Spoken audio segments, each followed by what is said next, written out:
Meet हुई थी उसके बाद से यहाँ पर रिपोर्ट्स आते हुए दिखाई पड़ रहे हैं। सिटी की तरफ से एक रिपोर्ट है जहां पर उन्होंने खरीदारी की राय दी है 3065 रुपए के टारगेट्स के लिए एचयूएल के अंदर। एचयूएल पे ही नोमुरा की एक रिपोर्ट है 2950 रुपए के टारगेट्स के लिए, और मैक्वेरी सबसे बुलिश है 3300 रुपए के टारगेट्स के लिए आप खरीदारी कर सकते हो। तो अगर आप कंसेंसस भी निकालेंगे तो 3000 के ऊपर के टारगेट्स यहाँ पे हाउस व्यूज की तरफ से आते हुए दिखाई पड़ रहे हैं। दो तीन चीजें अहम, पहला कंपनी के लिए ये माना जा रहा है कि आने वाले समय में एक स्टेडी ग्रोथ रहेगी, रेवेन्यू विजिबिलिटी साउंड दिखाई पड़ रही है। प्राइसिंग का इंपैक्ट यानी कि मार्जिन का इंपैक्ट जरूर मतलब प्राइसिंग का इंपैक्ट मार्जिन के ऊपर जरूर आता हुआ दिखाई पड़ा है, लेकिन वो आने वाले कुछ क्वार्टर्स के अंदर ईज आउट होता हुआ दिखाई पड़ सकता है।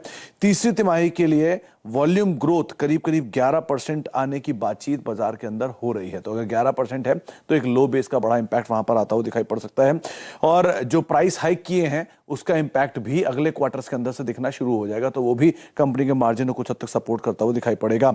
और आने वाले समय में हाइजीन बिजनेस के अंदर, फूड बिजनेस के अंदर एक मॉडरेट टू बेटर साइड पर ग्रोथ आते हुए दिखाई पड़ेगी। रूरल इनके लिए आगे भी ड्राइविंग सीट पर रहेगा। सबसे बड़ी बात, एफएमसीजी जायंट है और वैल्यू ऑब्वियसली इसके अंदर काफी कुछ है, तो आप उस लिहाज से भी नजर रखिए। 3000 के आसपास के कंसेंसस टारगेट्स ब्रोकरेज हाउसेस की तरफ से आ रहे हैं।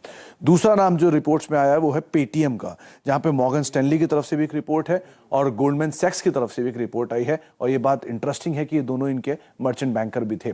खैर, जो रिपोर्ट्स आई हैं उसके लिहाज से ओवरवेट रेटिंग आई है मॉर्गन स्टैनली की 1875 रुपए के टारगेट्स के लिए, और गोल्डमैन सैक्स करीब 1630 रुपए के टारगेट्स के लिए वो भी यहां पर न्यूट्रल रेटिंग रख रहे हैं।